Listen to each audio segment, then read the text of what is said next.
Hello, welcome. My name is Evan Amaya, and this is my son's mini Jeep that we bought a year and a half ago. I meant to do a 1-year review and life got in the way. So I'm doing a 1.5 year review. So many of you have seen the review I did soon after buying this Jeep and then end up buying number 2, another Jeep, because they were so much fun that I use at work to move airplanes around. And I'll do another video on that one. But real quick, I'm going to do a semi-short video, hopefully it won't be more than 10 minutes, on how this thing has run, what's broken, what's not broken, and how it goes. So here we are. It's held up pretty well over the 1.5 years of abuse that it's gotten. Half the time we take it out, it breaks. So you definitely need to take some tools with you when you do take this thing off-road. But the last couple of times we've gone, it actually has been running perfect. So we had it out on the farm last weekend and ran it all day long, and it just ran the whole time. So pretty happy with that. Let me crank it up. You can hear. One thing this thing has, it's got safeties on it to keep you from cranking it up without the brake pedal. That's one of the things that broke, and I'll explain that in a minute. So that's now gone, so it's not as safe as it once was. I can now crank it. So I got it in neutral, and there it goes. Got it idling a little high. It's cold right now, so it's gonna idle a bit high. But yep, it's just as shaky and as it always has been. And if I open the hood,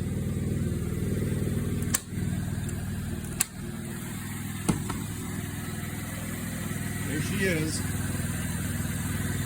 So I'll shut it down so I can talk and you won't have to listen to it. There's the speedometer down there. So we're charging at 13.9 volts. All right, so it does still run pretty well. So let's go over some of the issues, and then I'll also go over a few things that I've seen other people talk about with these things and what I have dealt with. As far as things falling off the Jeep, the hardware that these things come with is the cheapest hardware ever made. I mean, I think this stuff is probably stuff the Chinese wouldn't even use, so they just used it on these Jeeps. So a lot of the hardware I have changed out to better quality hardware. Also, the wiring, I found that some of the wiring wasn't so great. So on this particular Jeep, we've had issues with the carburetors, which I did kind of discuss on the first video. This is, I believe, the 3rd carburetor I tried. It's almost identical to the original carburetor. I put a big carburetor on, which did make this thing scream. I mean, we were getting over like 42 miles an hour, but it was very difficult to keep it idling. So I ended up going with this $35 one off Amazon, and it's been running fine. The starter. So my son burned up the starter, and what happened, I had a battery, not the original battery. The original battery that comes with these things needs to be thrown away as soon as you buy it. I put a larger battery, which used to sit right in this area, and it lasted about 6 months. And what happened, the battery got low. He continued trying to crank it.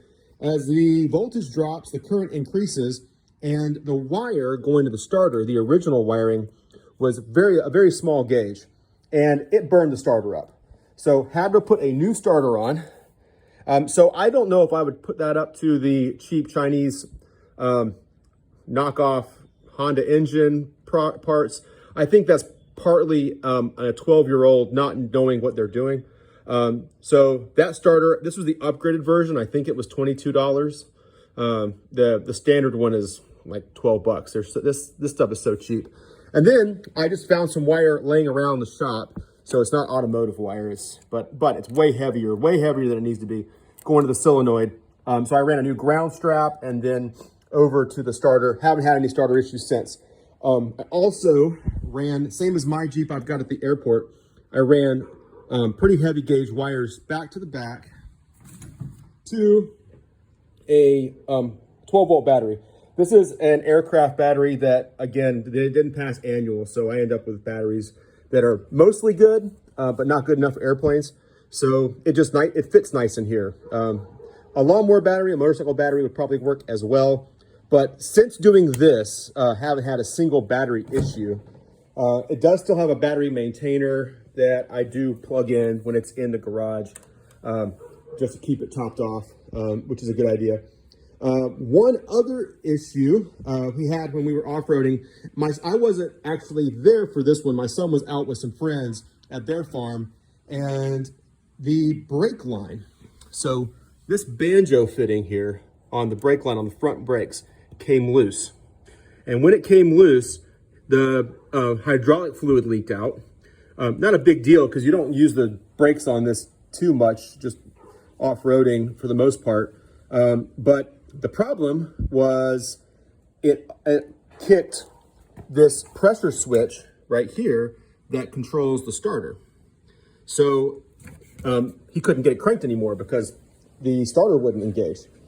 So that was an issue. And so they rigged it on the trail so that they could crank it up and get it back. But since then, I just kept it rigged because it's a pain in the butt having to push the brake to crank this thing. I'm going to put it on the lift now and show some of the things underneath so you can kind of see what's happened underneath it.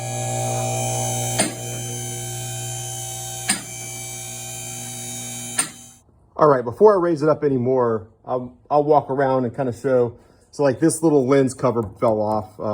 All of these were broken off of my Jeep that I have at the airport when they came in the box. So they're not glued on very well. I think I've got one laying around somewhere I can glue back on. This tire, the whole bracket that holds the tire on fell off when we were off-roading one time. So I replaced the fasteners on it. It hadn't had a problem since. This whole bracket, actually, this strap is riveted on the outside and it broke off. So I fixed it by just strapping it around. It's kind of hard to see here, but strapping around the backside and it can't come off the brass bracket now. So that's holding now. The bracket, let's see here. This bracket, this chain guard broke off really early on. I'll raise the car up a little more in a minute so you can see it better, but I ended up having to make a new bracket that I welded on just underneath the entire thing. The old one was just 2 straps on each side that come down. So now it's a piece of just cold rolled steel that wraps around the whole thing and is welded on. So hadn't had a problem with that since. A lot of slap, a lot of chain slap. I mean, all these things have a lot of chain slap. I thought about putting rollers on it, but I haven't yet. So I'm gonna raise it up some more here in a second and get to show you some more things underneath. This is gonna actually give me a moment to do some inspection because I haven't had this on the lift in quite a while.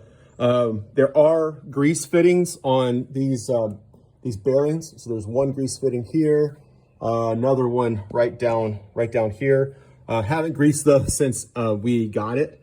Let's see how the tires are. There's a good bit of wobble. I don't know if you can see that, but there's a good bit of wobble on the spline. I know some people have ripped these splines out. Haven't had that problem yet, but I'm sure it's just a matter of time before I rip one of those splines out with the amount of weight we're carrying around on this thing. One modification I had done early on, and I don't know really why I was trying, but I put a larger muffler on this thing, trying to make it quieter. And it was just really a waste. I don't have, I do have a stock muffler on the other one. So the muffler, I just use conduit. It runs all the way to the front into the old muffler. And it is maybe like 5 decibels quieter. It's not worth it. But it's already done, so I'm not gonna change it now. Let's see, these bearings on the front wheel still feel pretty tight on both sides, so that's good. Okay, one other major thing that broke on this was very early on. The 4 bolts that hold the engine to the frame here, they were stripped from the factory and they fell out. I tried retapping the holes and putting bolts in, but this casting is just made out of really soft aluminum and they don't hold up. Now, The other Jeep I've got, haven't had a problem. They've never come loose. But the solution that I came up with, which is pretty redneck, is a ratchet strap that holds the engine down. And that has worked perfect. So there are bolts on the back of the engine back here that hold the engine in place as well. So this strap is just holding the engine down to the frame, and those bolts in the back are keeping the engine from coming loose. So yeah, probably not the best, but it's the best solution I could come up with without having to think about it too hard. So haven't had any ignition problems, haven't really had any wiring issues other than the starter. So that's pretty good. Tires, haven't had a problem with the tires. Once I've replaced the majority of the fasteners, haven't really had any issues with that. I did have to adjust the linkage after a couple, probably 20 hours or so, and it's starting to get loose again right here. So I might tighten that up. But it was starting to get out of adjustment, and it was just a matter of adjusting these heim joints a little bit to get it to click in the right way. Steering on these things, they're constantly having to adjust the steering. Seems like it gets out of alignment really easily. Right now, if I go to the front, let's see how bad it is right now. Looks like it looks like the left tire is towed in a little bit. But also this suspension's not extremely well designed. So as it travels from top to bottom, it tows in and out. The steering on these things is just not, it's just not very good. But it is what it is. And for what it is, it's still a lot of fun. Haven't really had any engine problems. The engine's been bulletproof. I've changed the oil twice in it. The oil's been clean each time. I haven't replaced the spark plug yet. Honestly, I think it's been doing pretty well.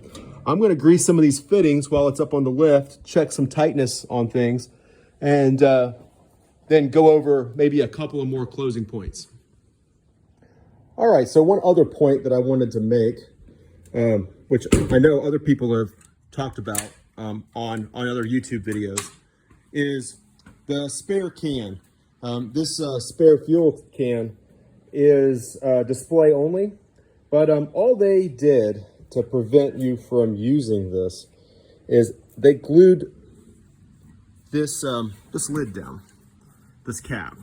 So what I did to get the glue off is I used not a heat gun, I used a torch with no fuel in it, again, obviously, and I heated this whole rim up and it melted the glue, and I was able to get this off. And the glue is there's not a lot of glue on this thing. So I was able to clean the threads, and now I've got it full of fuel.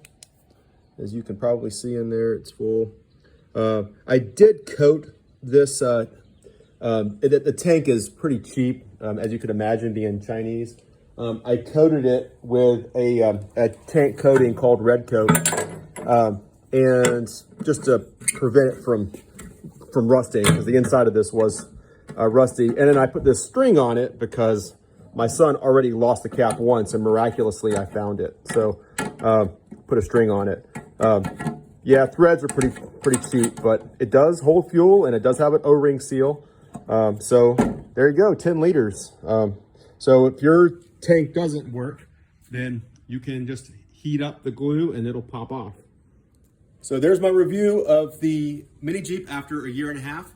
For the most part, I'm pretty happy with it. I think my son has gotten somewhat tired of it. He's ready for a four-wheeler, but I still have a lot of fun with it. And when we take it out to the woods, it's a blast. So I don't think we're gonna be getting rid of it anytime soon. I think I've got, like I said, most of the bugs out of it by now. So looking back, a 12-year-old, unless they have a lot of skills, or maybe this would be a good way for them to gain some skills working on vehicles. It's probably not going to be the most reliable thing on earth. If you know how to work on a lawnmower, you can work on this thing. It's pretty easy to work on. You don't have to have a lift. It's nice to have one, but I definitely would recommend taking tools with you when you're out on the trail. Not a whole lot of tools. Most of the fasteners are somewhat the same, but probably not a terrible idea. But yeah, I've enjoyed it, and I will do a review of my blue mini Jeep that I have at the airport, which has had 0 problems. So I think the quality control on these things is just so hit and miss that, you know, you might get a really, really good one, and then like in this one, you might have to rebuild it and replace all the fasteners and re-weld stuff.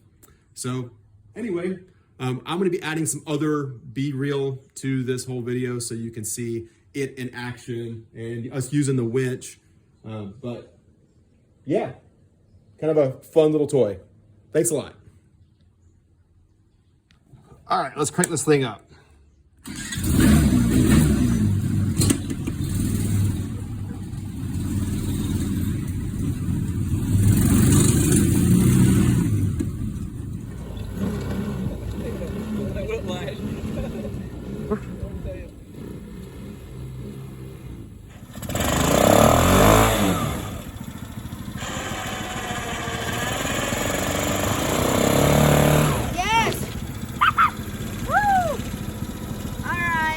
Just do it in first gear. First gear, right? Yeah.